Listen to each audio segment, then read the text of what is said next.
j'avais commencé un enseignement dans le culte des familles dimanche passé, où je m'étais adressé aux hommes.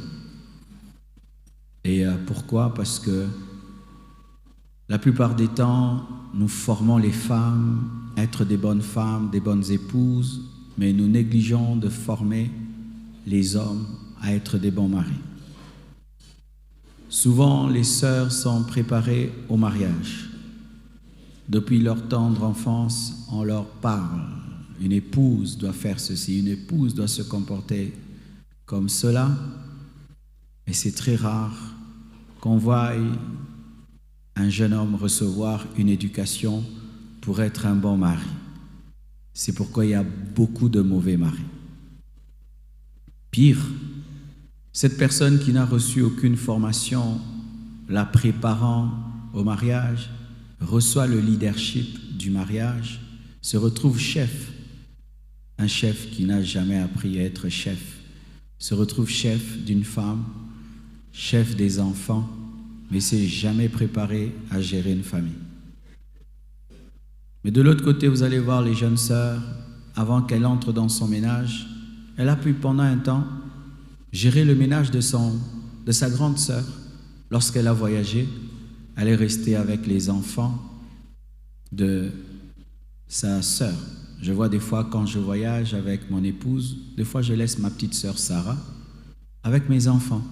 Elle n'est pas mariée, mais elle peut gérer une maison, elle peut prendre soin des enfants. Chaque fois que sa grande sœur ou une de ses grandes sœurs accouche, elle vient aider.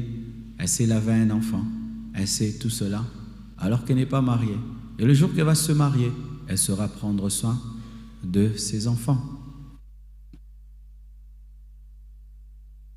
Une fille, la plupart du temps, entre dans le foyer, elle s'est déjà préparée. Elle sait servir la table. Et la plupart de garçons, d'hommes, on ne nous a pas appris même comment gérer le budget de 3 ou de 4 personnes, alors que demain, tu dois gérer le budget de ta famille. Et malheureusement, encore dans les églises, lorsque nous vous préparons au mariage, c'est encore les hommes qui n'aiment pas venir aux enseignements du mariage. Les sœurs qui déjà reçoivent des enseignements à la maison viennent presque à toutes les séances. Mais les hommes encore qui n'ont rien appris refusent de venir s'asseoir pour qu'on leur apprenne à être des bons maris. Ils supposent qu'ils connaissent rien. Ils connaissent quoi? Rien. Alors, cher homme, toi qui m'écoutes, fièrement, si tu te mariais demain, comment tu vas diriger ton foyer? Si tu te mariais demain, comment vas-tu vivre avec cette femme que tu vas épouser? Je t'assure, tu as des lacunes, que tu le veuilles ou pas. Et moi, j'ai fait un effort, je me suis rattrapé en lisant beaucoup. Comme en notre temps, il n'y avait pas beaucoup d'enseignements sur les familles, sur les couples dans les églises. Je m'étais rattrapé à beaucoup lire et je vous prie de le faire.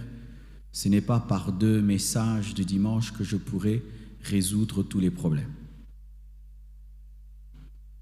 Alors lorsque je suis allé chercher dans la Bible un homme modèle comme la femme de Proverbes qui pourrait me servir de matériel didactique pour enseigner sur un bon mari, je n'ai pas trouvé dans la Bible.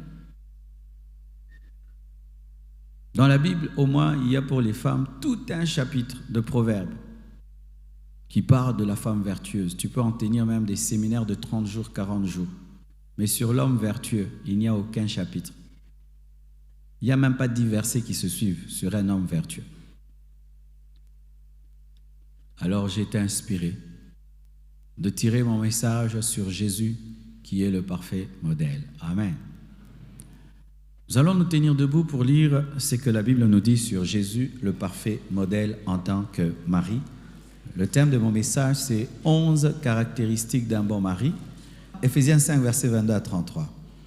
Femmes, soyez soumises à vos maris, comme au Seigneur, car le mari est le chef de la femme, comme Christ est le chef de l'Église, qui est son corps et dont il est le sauveur.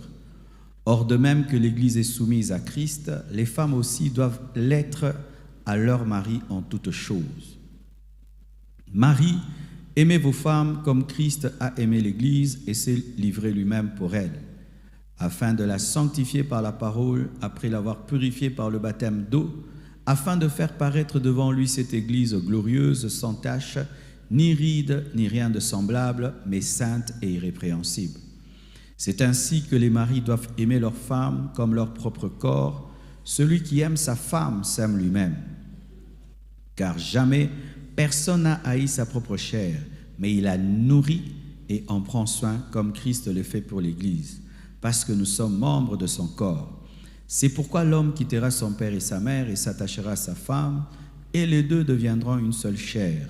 Ce mystère est grand, je dis cela par rapport à Christ et à l'Église.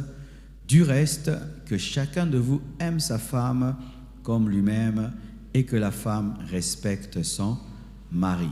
Acclamez le Seigneur, asseyez-vous s'il vous plaît.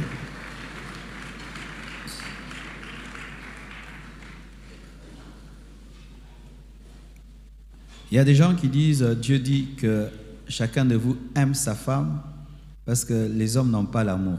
Comme ils n'ont pas l'amour, alors il faut qu'ils aiment. Et on dit que chacun respecte son mari parce que les femmes n'ont pas de respect. C'est pourquoi Dieu leur dit de respecter. Est-ce que c'est vrai? Amen. Le dimanche passé, sur base de Christ, l'époux parfait, selon Éphésiens 5, nous avons tiré des caractéristiques de Christ comme étant un époux parfait et pour l'appliquer à nous, dans nos mariages et dans nos couples. Et ce message ne concerne pas que les mariés, mais concerne également les célibataires parce que ça vous aide à faire un bon choix. Amen. Ma sœur, vraiment, ça t'aide à faire un bon choix. Si après avoir écouté un tel message, toi qui es célibataire, tu fais un mauvais choix, vraiment, tu es envoûté. Amen. C'est vraiment l'envoûtement. Nous avions dit le dimanche passé, selon Matthieu 1, verset 23, qu'un bon mari donne le temps à sa femme parce que Jésus-Christ s'appelle Emmanuel. Un bon mari donne le temps à sa femme. Un bon fiancé donne du temps à sa fiancée. Celui qui ne donne pas du temps n'est pas un bon mari parce que Jésus-Christ lui-même est Emmanuel, Jéhovah, Shama, fait chair. Deuxièmement, je ne vais pas insister comme c'est ce qui était dit dimanche passé, un bon mari est fidèle. Selon Apocalypse 19, verset 11, la Bible nous dit que Jésus-Christ se présente ayant sur lui écrit un nom fidèle. Jésus-Christ est fidèle, il ne trompe jamais l'Église, il n'aura pas deux églises, il n'est pas polygame, il est monogame. Un bon mari ne couche pas avec une autre femme que sa femme. Un bon mari ne trompe pas sa femme. Un bon mari n'ajoute pas une deuxième femme et une troisième femme. C'est étonnant aujourd'hui vraiment au Congo, je ne sais pas vraiment ce qui se passe. Il y a des fidèles qui savent même que leurs pasteurs ont une deuxième femme, une troisième femme, logent des femmes dans un endroit, mais ils continuent à aller dans une telle église. Vraiment, je crois que pour être le fidèle d'un aventurier, il faut être soi-même aventuré. Amen, hein? Ah oui. Parce que moi, je peux pas avoir une telle personne comme pasteur. Troisièmement, un bon mari n'injurie jamais son épouse, mais il élève son épouse par ses paroles. Et nous voyons Jésus-Christ le faire dans Matthieu 5, versets 13 à 14, versets 13 à 16. Il nous appelle le sel de la terre, la lumière du monde. Un bon mari n'insulte jamais sa femme, même si elle a des défauts. Un bon fiancé n'insulte jamais sa fiancée. Un homme qui t'insulte dans les fiançailles t'insultera davantage dans le mariage parce qu'il connaîtra tous tes défauts.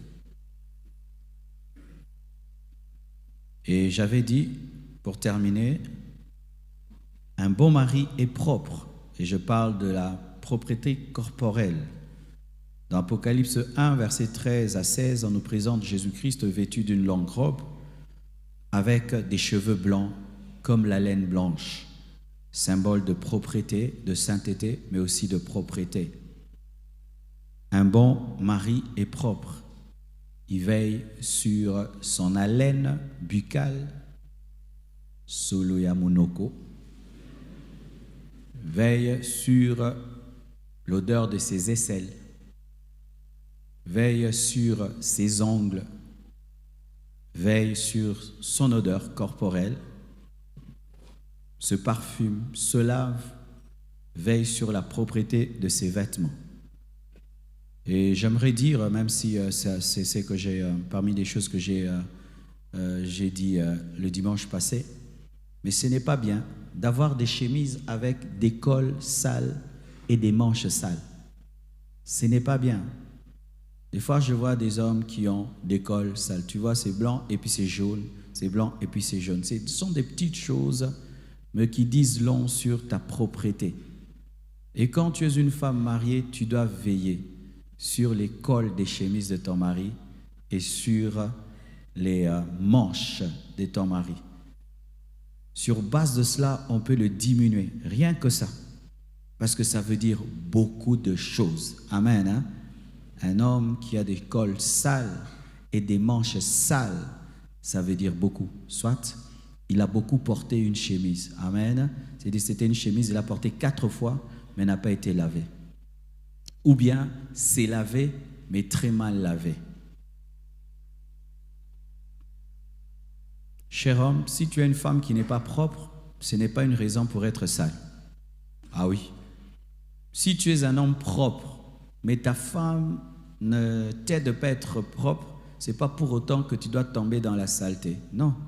Tu prends soin de toi-même, parce qu'il s'agit de ton corps. Amen. Hein? Il s'agit de ton corps. Car je vois certains hommes, avant de se marier, ils étaient propres. Quand ils se marient et que leur femme est sale, tout d'un coup, ils deviennent tout sales parce que madame est sale. Non.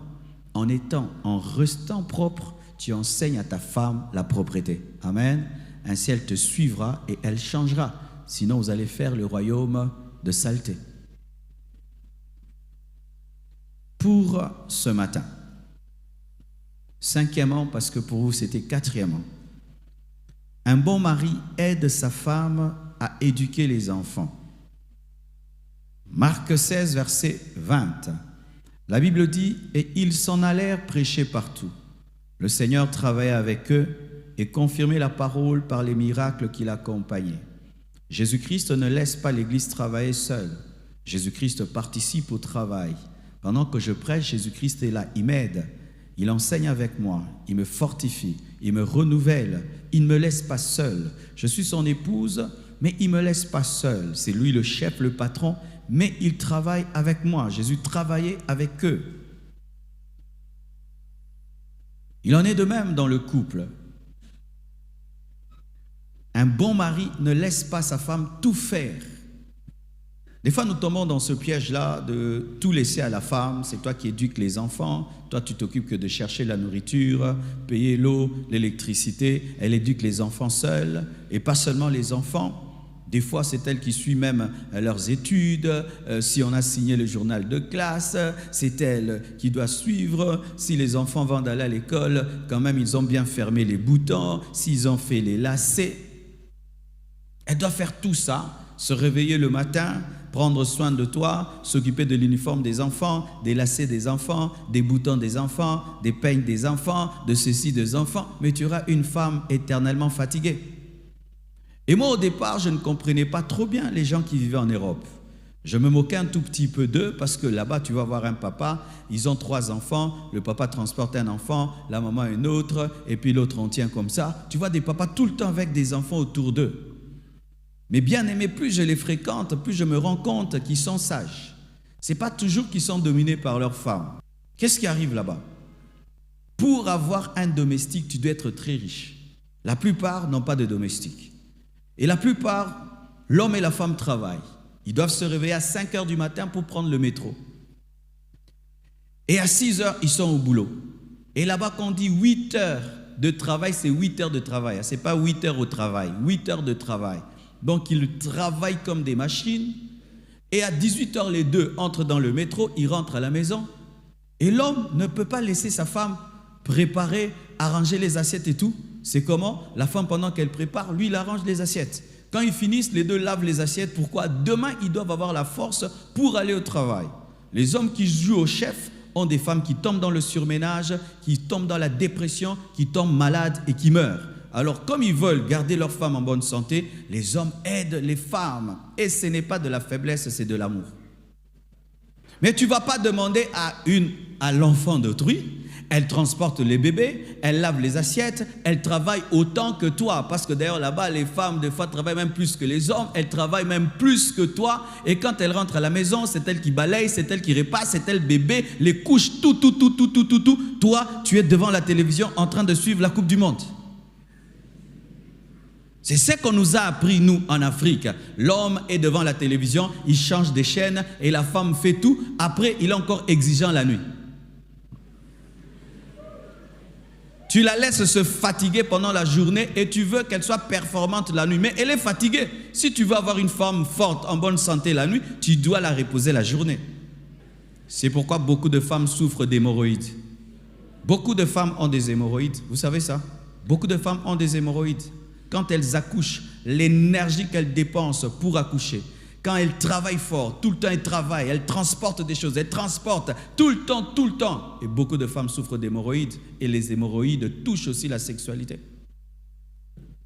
Celui qui veut aller loin ménage sa monture. Même les hommes ont dit ça.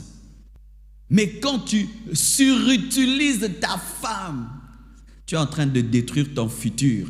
Tu auras une vieille femme avec des problèmes de cœur, des problèmes de gastrite. Quand elle aura 45 ans, elle va ressembler à une vieille femme. Pourquoi? Tu l'as tellement fatiguée. Apprenez des fois à dire à vos femmes de se reposer. Amen, hein? Maman dort. Oh, je vais faire ceci, ne fais rien. Je vais me débrouiller seul. Je vais préparer, ne prépare pas. Je vais prendre les œufs et puis je vais prendre du pain. Dors, maman, dors. Tu as beaucoup fait. Apprenez à faire ça. Je vous dis la vérité, je peux même vous donner l'exemple pour ce matin. Mon enfant finit les études, il passe maintenant en première, mais il veut se réjouir pour cela. Leur maman les prend, tous les enfants, et les amène jusque je ne sais pas où, là-bas tu dépasses Njili. Moi je ne peux pas aller samedi quelque part, je dois préparer mes 3 cultes. Je reste à la maison, mais elle conduit la voiture, les amène très loin pour que les enfants soient contents, parce que les enfants de pasteurs souffrent tellement, les parents ne sont jamais là. Et quand nous sommes là, il faut leur donner de la joie. Et elle les amène. Moi, je reste à la maison, peinard, rekabababa, en train de lire la Bible, Et puis quand elle revient, tu as déjà mangé? Oh oui, ne t'occupe pas de moi, je me suis déjà débrouillé. Et le matin, je me réveille calmement, je ne la dérange pas, je la laisse. Maman, ne viens pas au premier culte, viens au deuxième culte. Ne viens pas au premier, viens au deuxième. Pourquoi tu vas mourir? Dors. Au 3e culte, va t'occuper des gens, cause avec les gens au bureau. Tu as déjà écouté la parole. Pourquoi? Demain, on va encore traiter les problèmes de l'église. Après des problèmes de l'église, il faut avoir cette compréhension. Mais il y a des hommes qui traitent leurs femmes comme si ce sont des machines et des robots. Si tu devais acheter ta femme, tu allais payer combien? Les $1000 là que tu as donné comme dot, ça peut acheter une femme? $2000. Si tu devais même rembourser seulement ses parents, tout l'argent qu'ils ont dépensé dans les études, ce serait combien? Depuis la maternelle jusqu'en première licence. Oh, j'étais doté avec beaucoup d'argent. Beaucoup d'argent? Beaucoup d'argent. Je viens dans ta maison avec une licence. Tu as donné quoi? $1000 de dot et des casseroles. Et puis tu dis que ta dot était grande. Si tu dois me rembourser à mes parents, tout ce qu'ils ont dépensé pour me nourrir, pour que je sois cette femme que tu admires. Combien de fois je suis tombé malade et combien de fois ils m'ont soigné, tu paierais combien? Bien aimé. Chaque fois que tu regardes ta femme, c'est une grâce. C'est une grâce. C'est une grâce. Et en plus, elle te fait des bébés. Oh, déco. Ceux qui bokani sarabongo, boko boma basi na bino.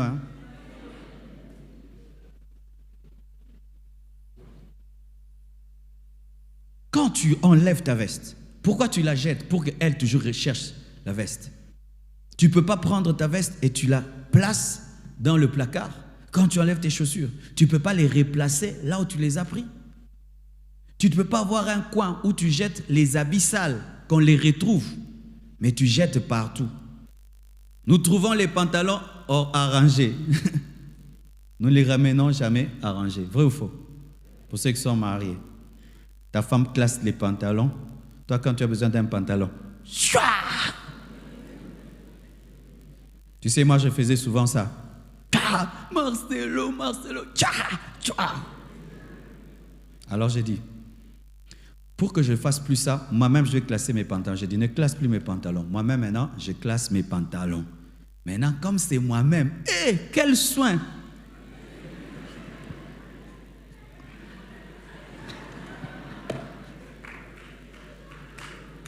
Alléluia. Parce que je sais que si j'abîme, moi-même je vais arranger. Mais elle peut le faire tout le temps. Mais je trouve que ce n'est pas humain qu'elle puisse s'occuper de 3 enfants, des travailleurs et tout. Et encore, mes pantalons jetés partout. Regarde ton voisin, dit, les femmes sont des humaines. Ce ne sont pas des robots et des esclaves. Acclame le Seigneur, dit Amen.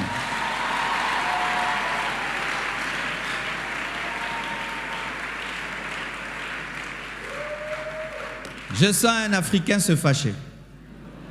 Qu'on le fasse à ta sœur alors. Qu'on le fasse à ta sœur. Que ta sœur devienne l'esclave de son mari. Ah, tu vois, quand il s'agit de ta sœur, il faut qu'on la traite bien. Mais quand il s'agit de ta femme, tu peux la traiter comme tu veux. C'est un manque d'amour. Qu'on fasse cela à tes filles quand elles vont se marier, qu'on les maltraite, qu'on les traite comme des esclaves. Non, tu voudrais que ta fille soit ménagée, que ta sœur soit ménagée. Mais pourquoi tu ne ménages pas la femme que Dieu t'a donnée, avec laquelle tu vivras jusqu'à ta vieillesse? Veux-tu vieillir avec une vieille femme malade? Veux-tu vieillir avec une vieille femme qui souffre de toutes sortes de maladies? Non. Alors dès maintenant, prends-en soin. Amen. Hein?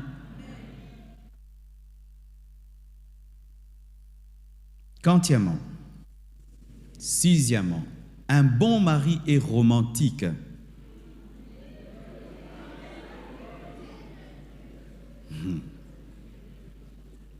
Cantique des Cantiques, chapitre 2, verset 1. La Bible dit ceci. Je suis un narcisse de Saron, un lys des vallées. Comme un lys au milieu des épines, tel est mon ami parmi les jeunes filles. Le livre de Cantiques a été écrit par Salomon. Et il parle de sa relation avec la Sulamite. Salomon représente Christ, la Sulamite représente l'Église. Et ainsi, par l'amour de Salomon et de la Sulamite, nous voyons comment Christ veut vivre avec son épouse un romantisme, une relation d'amour. Amen. Et Salomon s'appelle le narcisse de Saron. Vous voyez, ça c'est le romantisme. Il dit, c'est comme si moi je suis un palmier. Amen. Le lys de la vallée. Le lys de la vallée était tellement rare. Et voici le nom qu'il donne à la Sulamite. Comme un lys au milieu des épines, tel est mon ami parmi les jeunes filles. Les autres filles sont des épines, toi tu es une fleur. Amen. Hein? En lingala, ça veut dire que na katia basioza mwasi. C'est ça en lingala.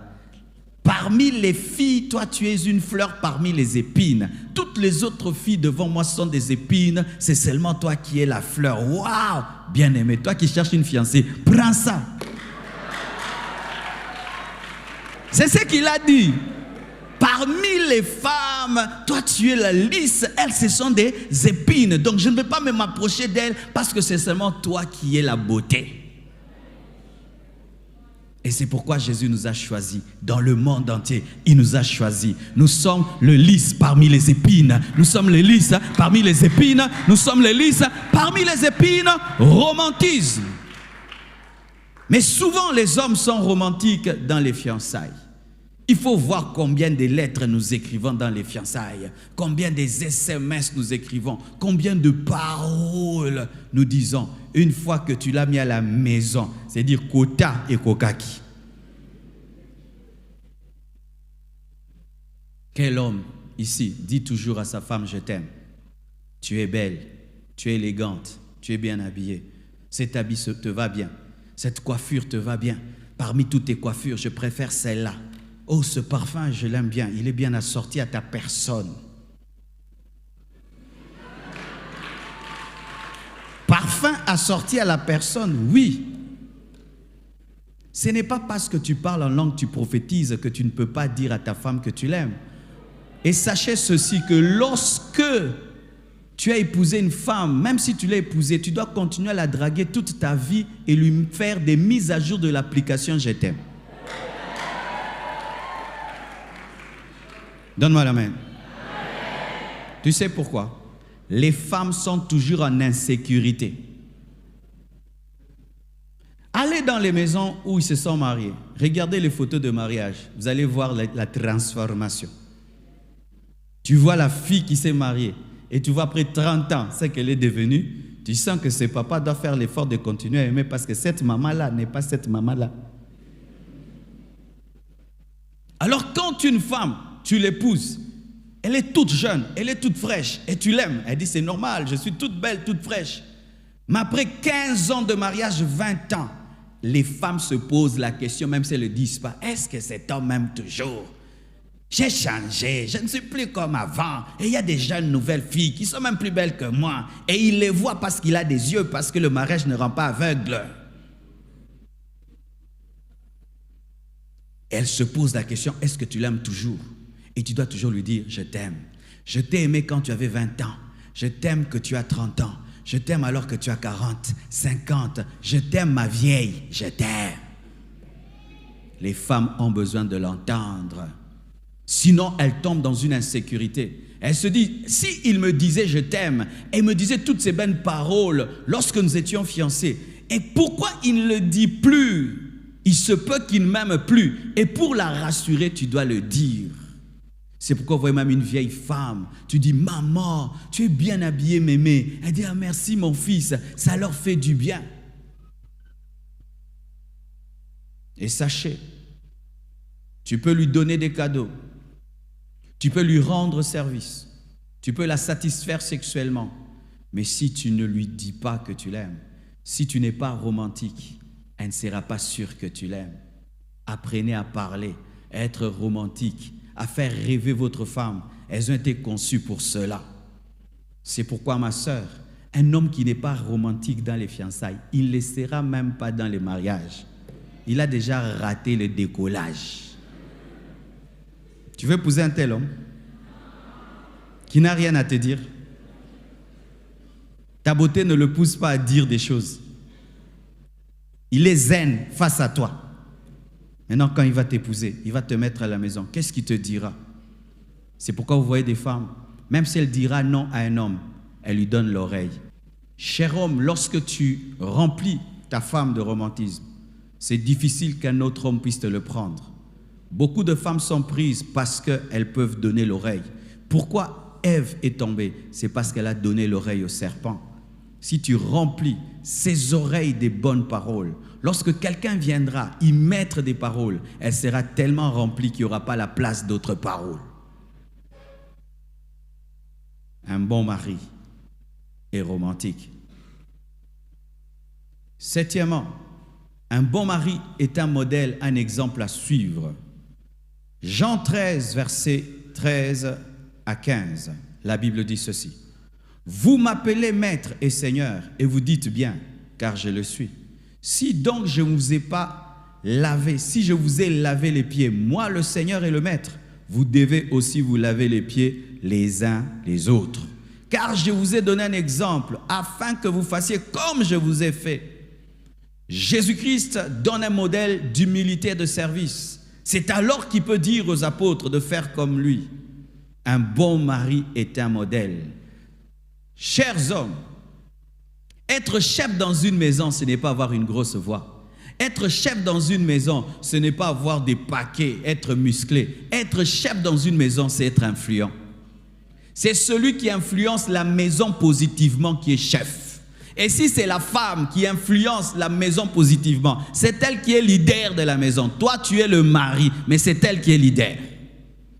Le leader dans une maison, ce n'est pas celui qui a le titre de patron, mais c'est celui qui influence les enfants, qui influence la maison positivement. Si papa, tout le mal qui vient dans la maison vient de toi, tu n'es pas chef. Et si tout le bien qui vient dans la maison vient de ta femme est chef. Abigail était chef de son mari. Ah oui, son mari, c'était le mari, mais elle était leader. Elle pouvait comprendre que David était un oint de Dieu. Si tes enfants disaient, désormais je ne ferai que ce que papa fait, tes enfants vont devenir des grands hommes ou vont devenir des chègues. Si ta femme dit, désormais je ferai tout ce que mon mari fait, est-ce que ta femme sera une grande femme? Tu ne pries pas, elle aussi ne prie pas. Tu ne cherches pas, elle aussi ne cherche pas. Tu ne cherches pas l'excellence, elle aussi ne cherche pas l'excellence. Tu n'es pas courageux dans la vie, elle aussi n'est pas courageuse dans la vie. Est-ce que tu peux dire que tu es un modèle pour ta femme? Seuls les modèles influencent et dirigent. Et faites très attention, même pour les enfants. Lorsque tu interdis des choses, toi-même tu dois les faire. Combien de fois les enfants nous rappellent ce qu'on leur interdit? Il ne faut pas siffler à la maison. Et un jour, Yopé, au sifflet, papa, tu as sifflé. On ne parle pas la bouche pleine. Et un jour, pendant que tu manges là, tu parles. La bouche pleine, la bouche pleine, la bouche pleine, la bouche pleine, la bouche pleine. C'est toi qui es là toujours. Ne faites pas ça, ne faites pas ça. Il faut rentrer à 18h, mais toi tu découches. Il ne faut pas t'enivrer, mais c'est toi qui t'enivres dans la maison. Il ne faut pas dire des gros mots, mais c'est toi qui insultes dans la maison. Combien d'enfants aujourd'hui connaissent des gros mots? C'est par qui? C'est papa, papa, c'est papa, c'est papa. Sois un modèle. Alléluia. Influence ta famille positivement. Huitièmement, un bon mari est protecteur et responsable. Jean 10, verset 11, la Bible dit, « Je suis le bon berger.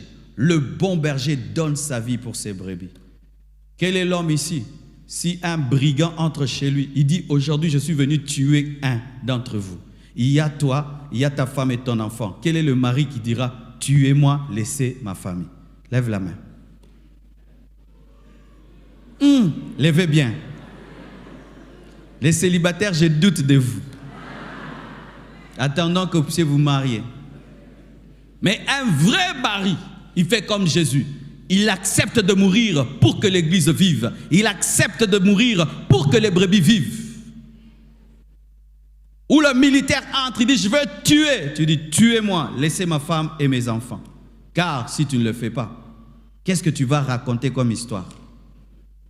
Combien d'hommes, quand il y a un danger, il fuit, il oublie même qu'il est marié. Mais des fois, je suis très étonné. Tu vois un père qui marche avec son enfant sur la route. Il se met du bon côté et il prend l'enfant, il le met du mauvais côté. Qui a déjà vu ça? Il met l'enfant du côté où il y a des voitures. Lui, il est de l'autre côté. Tu sens déjà que ce n'est pas un berger. Comment peux-tu bien manger au restaurant et ta femme n'a pas mangé? Des hommes qui vont en ville et ils mangent avec leurs amis. Poulet, tout le reste frites, hamburgers. Et puis il revient à la maison, il réclame encore le riz et le pondou. Tu es un irresponsable. J'ai un ami, un jour je l'ai amené au restaurant. Je lui ai offert un plat. Il a refusé de manger. Il a dit, Marcelo, je ne peux pas manger. Donne-moi cet argent. J'aimerais amener ça à la maison. Ma femme, je l'ai laissée sans rien manger, ni mes enfants. Alors au lieu de manger ici un bon plat, c'est que tu me donneras, on aura vraiment un bon repas ensemble. Ça, c'est un homme. Ça, c'est un homme. Ça, c'est un homme. Que de faire le classe, tu manges là, mais à la maison, les autres n'ont pas mangé. Tu es bien habillé. Est-ce que ta femme est bien habillée? Des hommes classe comme tout, la femme est mal habillée. Quelle honte. Vous mettez te promener en babouche et en culotte, mais ta femme est habillée terrible. Vaut mieux un homme, on te regarde, on se moque de toi. Quand ta femme sort, bazonge le respect. Au moins sinon, papoza mobali.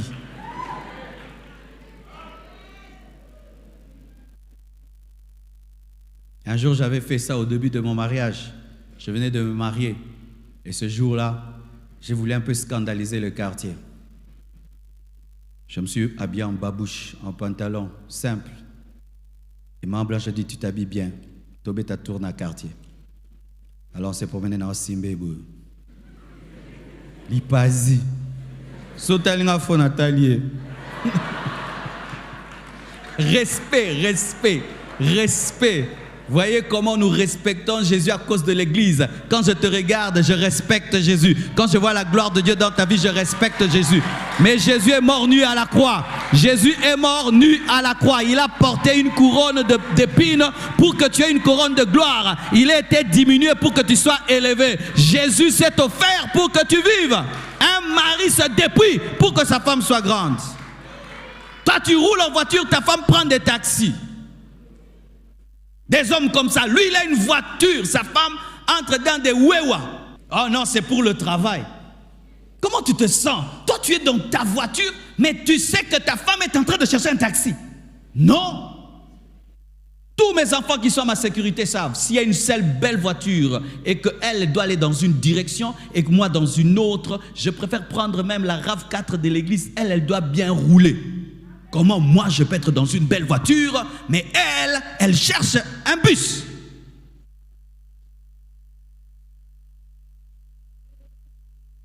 Alléluia.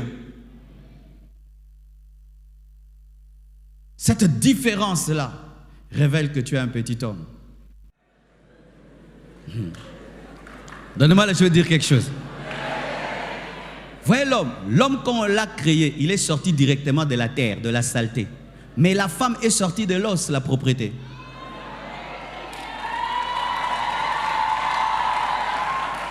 Nous sommes sortis de la boue. La femme est sortie de l'os. Donc s'il y a quelqu'un qui doit sentir bon, c'est la femme. S'il y a quelqu'un qui doit briller, c'est la femme. Mais toi, tu brilles plus que ta femme. Des hommes qui s'aiment tellement eux. Si j'ai l'essentiel, une belle chaussure, j'ai un bon pantalon, une belle chemise, ça passe. Le reste là, moi c'est lata, changé. Alléluia.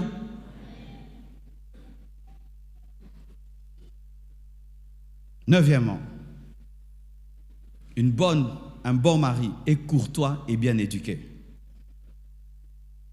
Apocalypse 3, verset 20. La Bible dit ceci.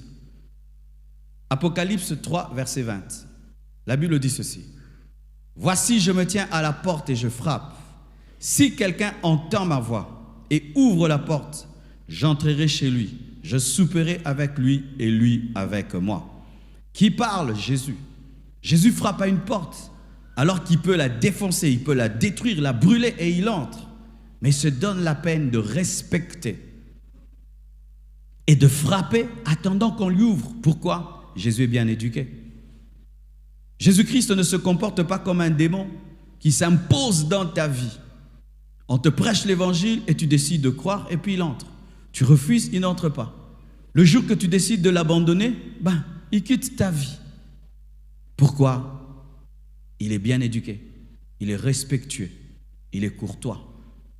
Un bon mari dit s'il te plaît. Amen, hein? S'il te plaît, est-ce que tu peux? Est-ce que je peux avoir de l'eau? Est-ce que je peux avoir, on peut repasser mon habit?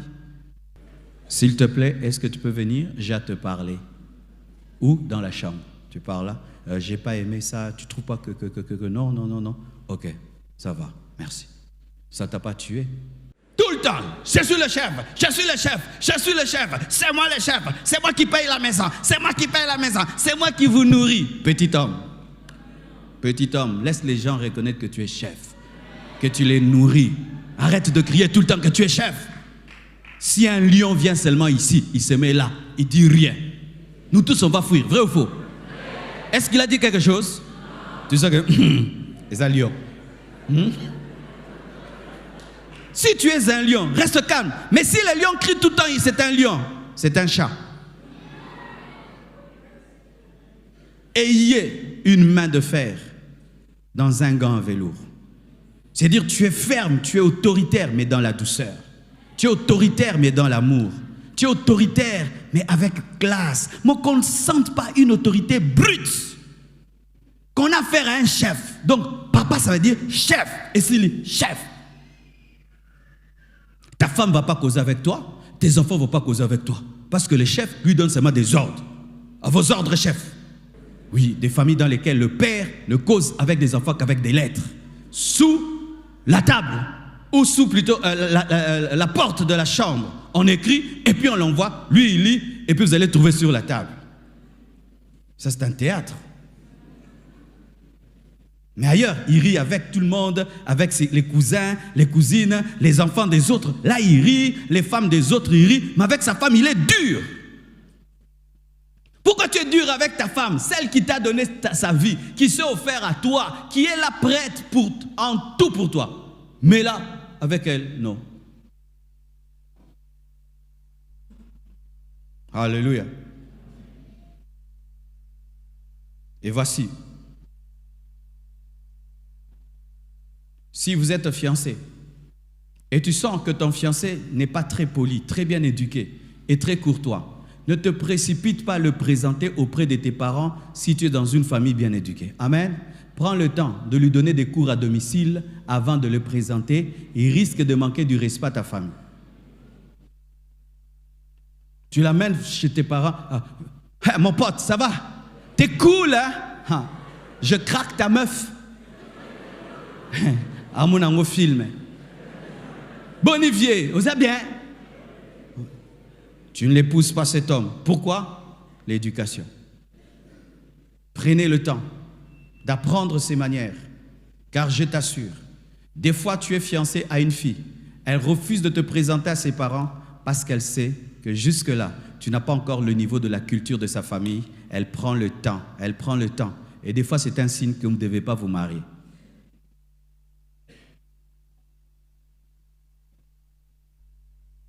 Dixièmement, il ne suit pas des détails inutiles. Dites inutiles. Un bon mari suit les détails. Il doit suivre les détails, mais pas les détails inutiles. Marc 5, versets 8 à 13. La Bible dit ceci. Car Jésus lui disait, « Sors de cet homme, esprit impur. » Et il lui demanda, « Quel est ton nom ?» « Légion est mon nom, lui répondit-il, car nous sommes plusieurs. » Et il le priait instamment de ne pas les envoyer hors du pays. Il y avait là, vers la montagne, un grand troupeau de pourceaux qui paissaient, et les démons le prièrent, disant, « Envoie-nous dans ces pourceaux, afin que nous entrions en eux. » Il le leur permit. Et les esprits impurs sortirent, entrèrent dans les pourceaux, et le troupeau se précipita des pentes escarpées dans la mer.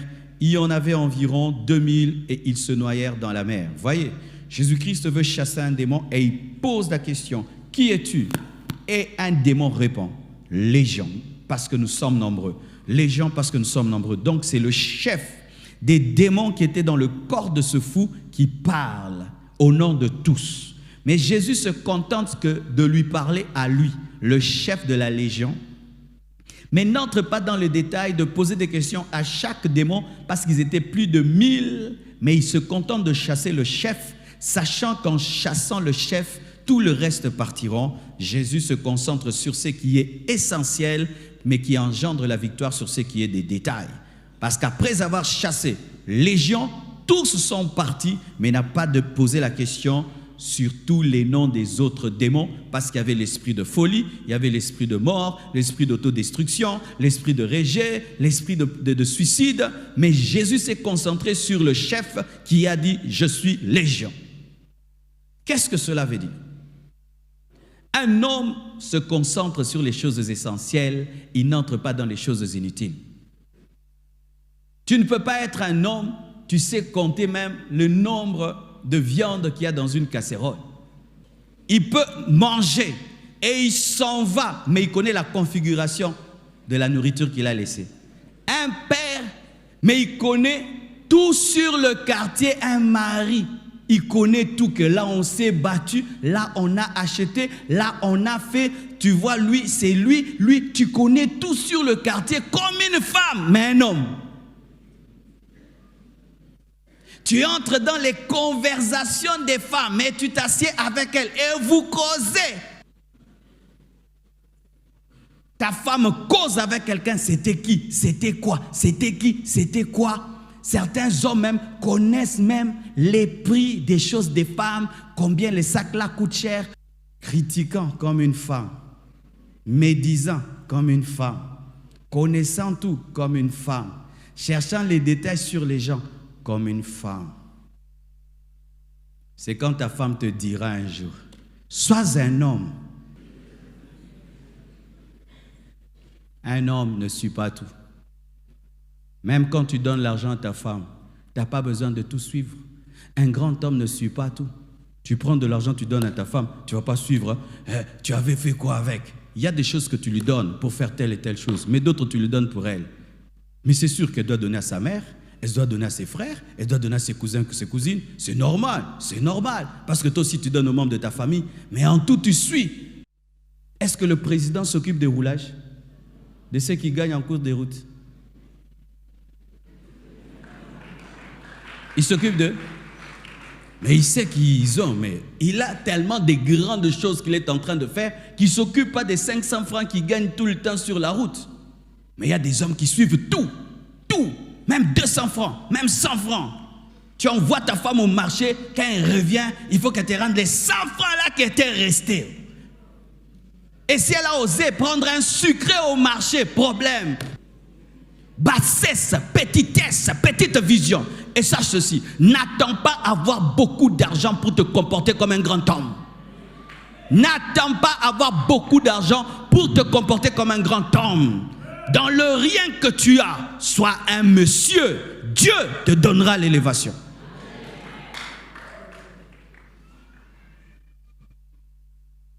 Terminons. 11e. Un bon mari est spirituel. Alléluia. Et lisons le passage que nous avons donné au départ. Éphésiens 5, verset 22. Femmes, soyez soumises à vos maris, comme au Seigneur, car le mari est le chef de la femme, comme Christ est le chef de l'Église, qui est son corps et dont il est le sauveur. Or, de même que l'Église est soumise à Christ, les femmes aussi doivent l'être à leur mari en toutes choses. Marie, aimez vos femmes comme Christ a aimé l'Église et s'est livré lui-même pour elle, afin de la sanctifier par la parole, après l'avoir purifiée par le baptême d'eau. Souvent, nous les hommes, nous nous concentrons sur que la femme soit soumise à son mari comme à Christ.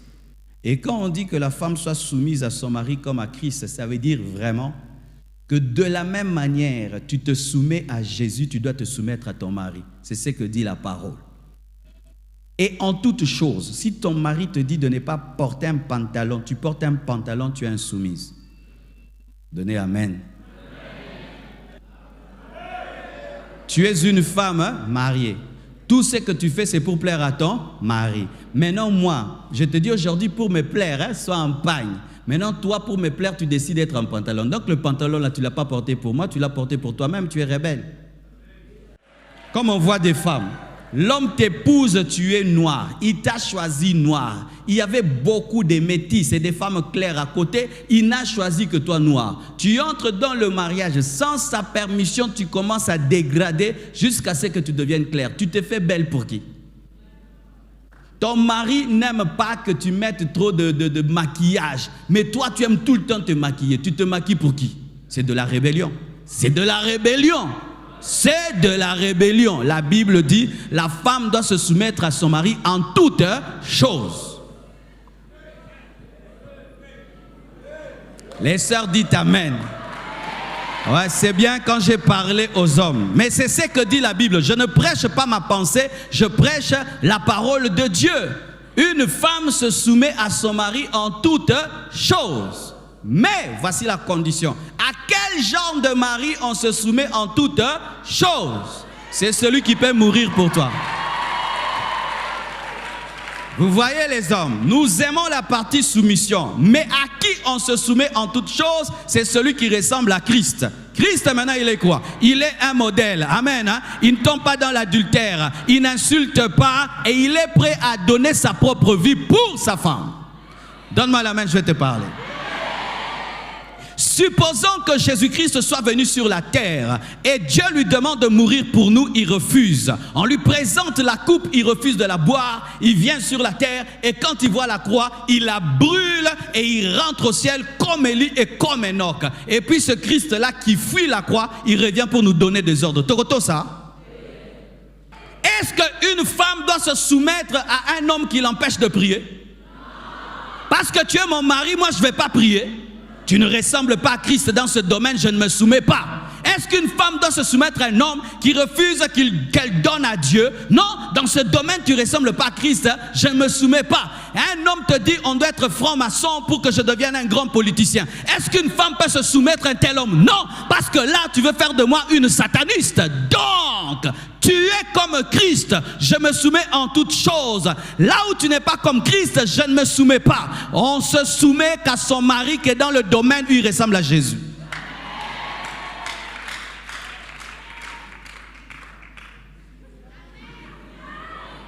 Même moi, si je dis à ma femme de mentir, elle ne doit pas se soumettre.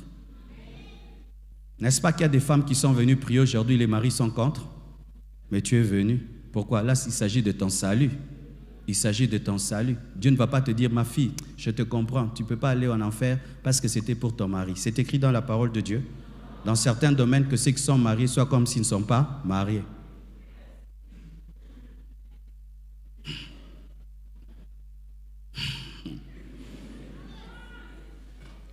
Voici. Qui a déjà vu Jésus? Vous voyez, vous ne l'avez jamais vu. Mais qui a abandonné tellement de choses pour lui. Ah, celui que tu n'as jamais vu, tu te soumets en tout. Tu es prêt à tout abandonner pour lui. Pourquoi? Il est un modèle et il t'aime. Maintenant, un mari, s'il pouvait t'aimer comme celui que tu ne vois pas, tu te soumettras à lui comme celui que tu ne vois pas. Il y a rébellion dans les maisons. Pourquoi? Les hommes ne ressemblent pas à Christ. Tu es un homme qui insulte, tu es un homme qui bat, tu n'as pas de sagesse, tu n'as pas la grâce de Dieu. Et la femme sent que si elle te suit, tu vas détruire sa vie. Elle sent que si elle te suit, tu détruiras sa vie. Parce qu'il y a des hommes qui détruisent aussi la vie de leur mari, de leur femme. Voici le secret, cher papa.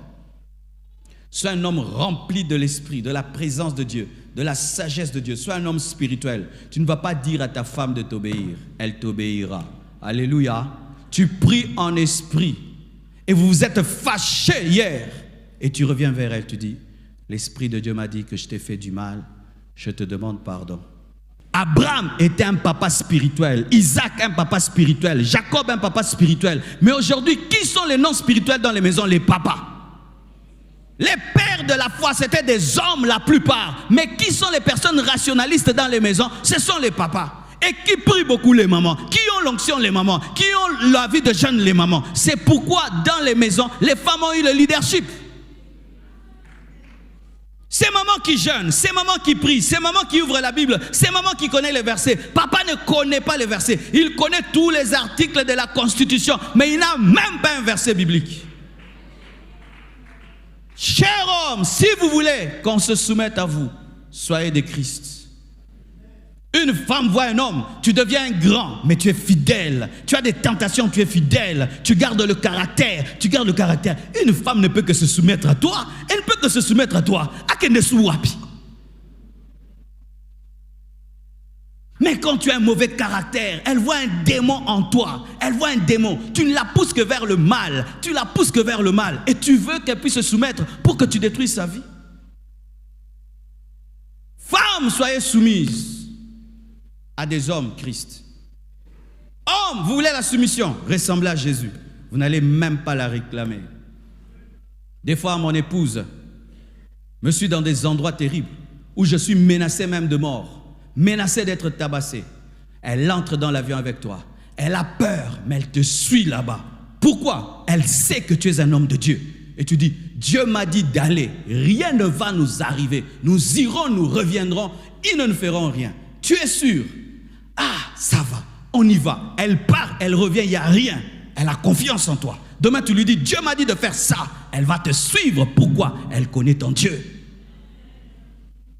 Que Dieu vous bénisse abondamment.